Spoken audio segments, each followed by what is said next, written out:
Welcome to Guide Guru. We hope this video helps.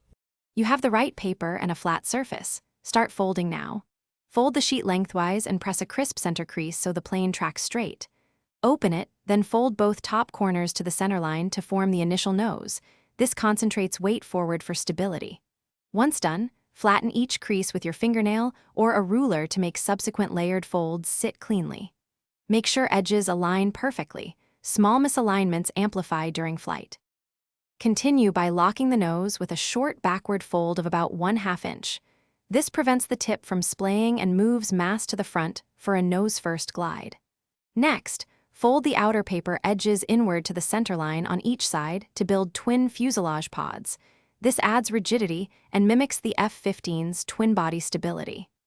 Once symmetrical, establish the wing root folds and a gentle 45-degree dihedral near the leading edge, so the plane self-corrects in flight.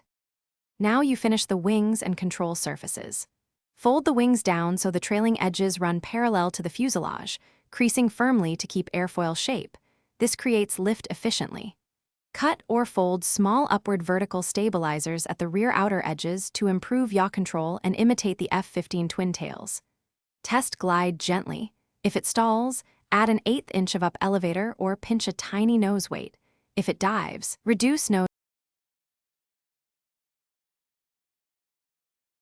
Thanks for watching. Consider subscribing if we helped you today.